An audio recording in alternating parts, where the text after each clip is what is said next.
Avenue freeze out. 10th Avenue freeze out. We have Springsteen on Broadway on the spinner this morning. That's just freaking awesome. You know, it's just awesome. I was never a huge Springsteen fan, but that's just awesome. I got turned on to that by my buddy Joe Branowich, who saw Springsteen.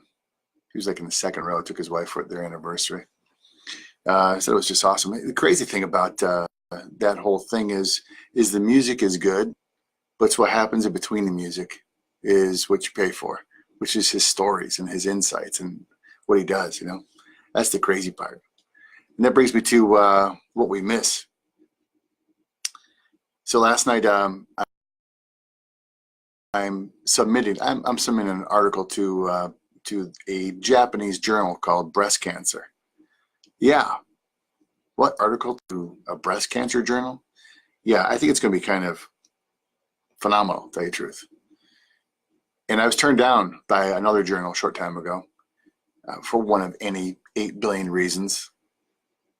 You know, my first name you can spell forwards and backwards, and maybe they don't like that. I don't know, because it screwed up their print type. I don't know. Who knows? But I got turned down by that one, and I took it out of another journal who was just sitting on it for a month and 2 months, over 2 months. And I was like, I got to move on this, guys. Come on, let's go. It doesn't take that long. You know, it's kind of like, you know, if you want to date me, tell me you like me or you don't like me, but don't just like, you know, I can handle both. But that one journal took forever, so I took it out of there, went to another journal. They turned me down, but their publisher came back and said, we like it, we just don't want it in that journal. So here's 4 other journals you could, because they have thousands of journals, you know.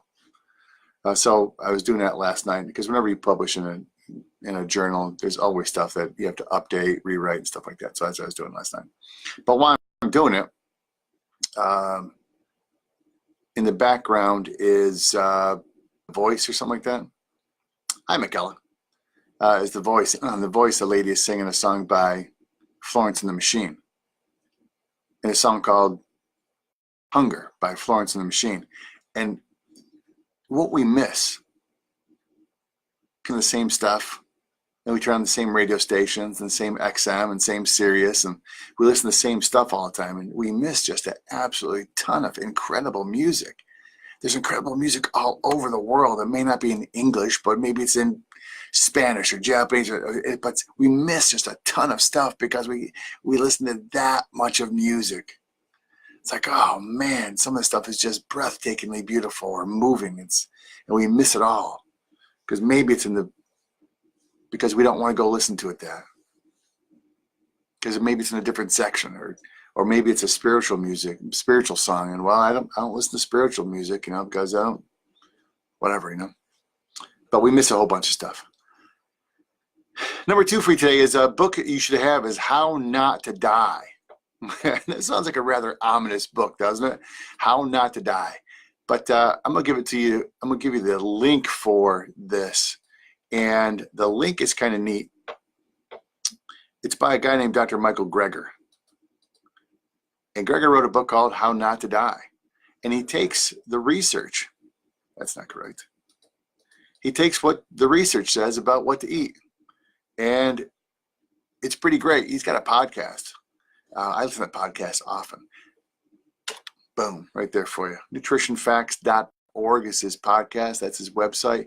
You can find the book on there, How Not to Die. And he goes to the research of what's fantastic out there. What's absolutely fantastic stuff. Yeah, right there. I have the book. I think it's a fantastic book. And we are actually looking to have him come speak for our symposium this year. And if I can push you a little bit to push him to come speak for us, then, well, that's a fantastic thing. Our September symposium we have is in September 28th of this year. It's already set up. It's already go. Hey, Jay Morgan, what's going on, man? But that's a fantastic book. We'd love to have him come speak. And when he speaks, he just takes the latest research. It's fantastic stuff.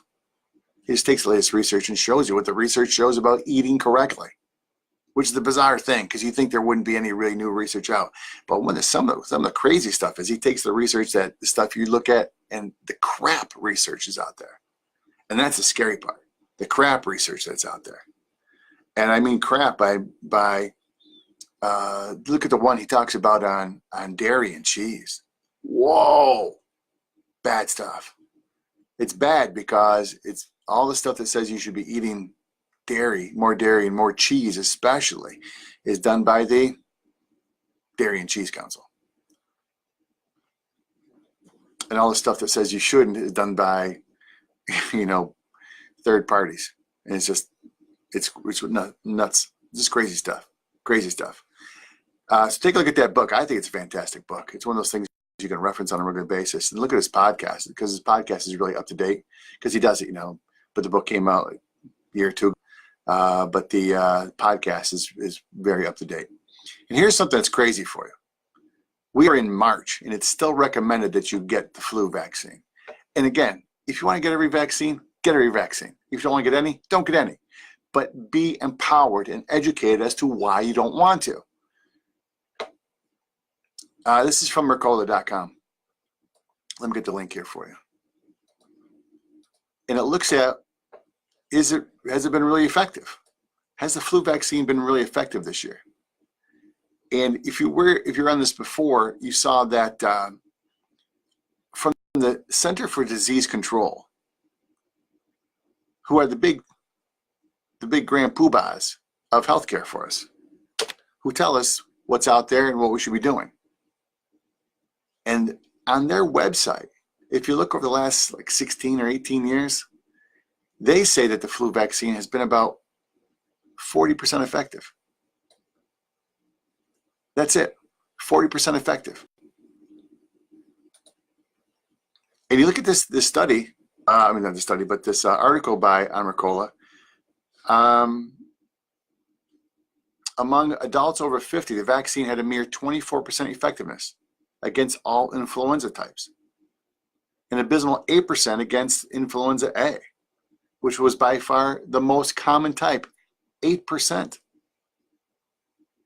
That's statistically not much more than me just whacking my head against the wall. Of all who came down with acute respiratory illness, only 14% actually had influenza.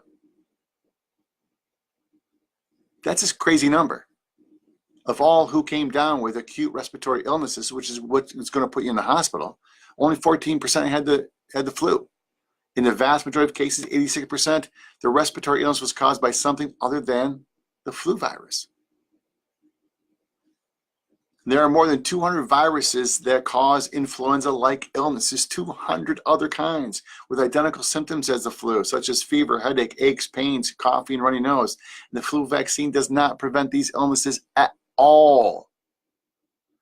And the research published last year found people who had received a flu shot and contracted influenza shed a greater amount of flu viruses through their breath than unvaccinated people. That's craziness. And they're able to do this because they're able to test these people in a different way. They're able to test them and find out what do you got? How are you shedding these things? And they can do the testing very, very quickly. And they're finding, and again, if you want to get all the vaccines, get them all. If you don't want to get them, don't get them. But don't go into it blindly. Become educated. And this is number 4, is why it all matters. It's because of this stuff. Boom. That stuff here. You hear me harp on this on a regular basis. My job is not to get you to not have vaccines. I think that the concept of vaccines is freaking awesome. Wouldn't it be cool? Wouldn't it be cool if you could take one shot and not get all these bugs? That would be cool. Except all the other stuff they put into the vaccines. And the words that you should know is called adjuvants. Because when they give you a shot, it typically does not get enough of an immune response from you. So they have to put other stuff in you, which is detrimental to you, like aluminum, which is worse for you than the mercury. It's like, why are they putting this shit in there anyways? It's because they need to put it in there so that your immune system goes, holy crap, what the hell's that? I think the idea, you can quote me on this, I think the idea of a vaccines that would allow you to not have bugs, not have diseases, is freaking awesome. But when it comes to the flu, it doesn't work. It doesn't work. And I say this because of this. I think these are the things that what the healthiest people on earth do. This is what the healthiest people on earth do. This is the shit I want to get to do. This is the stuff. This is the stuff. You know, in those commercials that say when diet and exercise fail, they fucking don't fail. They don't fail. They always work. They may not work in the time frame you have, but they always work. This is the stuff. An optimized nervous system. And then on top of that, put the rocket fuel, and then put the great motion, and then put the mindfulness. You can add all other supplements that you want to on top of that, but you got to have this baby rocking first. That's why it matters. Is we can't become relied upon a governmental agency telling you need to get this stuff. And the other thing that people don't talk about is that flu vaccines are acquired immunity. They're not primary. I'm going to go over, I got about 30 seconds to talk to you about this. The primary immunity is the stuff I already got inside me. Acquired immunity is vaccines. The part they never tell you is that your acquired immunity can never be stronger than your primary. That's the crazy part. So if your immune system stinks, it stinks. How do you get it better? By doing this, not by shots. That's physiology. That's not my opinion. That's physiology. It's called Guyton's textbook of physiology. It's all the immune system stuff I read.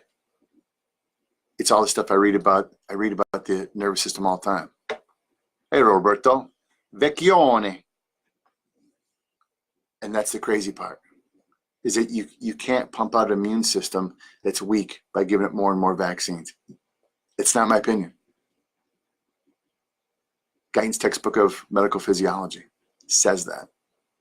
All the other shit I read about all winter long. I just came down, so I've been downloading this stuff in my brain for the last 3-4 months. That's what I do in the wintertime. I read all this stuff. I don't get out much. I don't have a social life. All my band is playing Friday night.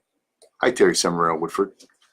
And that's the key point, is we have to get you to be a stronger immune system. That's the key. We need to get you to have a stronger immune system, because there's no vaccines that are going to be able to keep up with what you come in contact with. It's impossible. So we have to get you to be stronger. And how do you do that? You do it by this stuff. All of it. Not just that, not just that, not just that. You do it by doing all of it. And how often you do it? Every friggin' day. That's why it matters. If you're expecting science to get us out of this, you can't. Perfect science if there ever was. It's built inside there. Right there. The most incredible science project ever is you right there. And you do it perfectly. Take a look at that book. Take a look at the websites. And if you have any questions, comments, concerns, feel free to email me, Dr. Janke at jankechiropractic.com. Private message me right over there or over there. I don't know which one it is for you. I don't know. Have a great Ash Wednesday. And for all you non-Catholics, that's when you see all these people walk around. Looks like they've been working on the coal mine. I know. Hey, have a great Wednesday.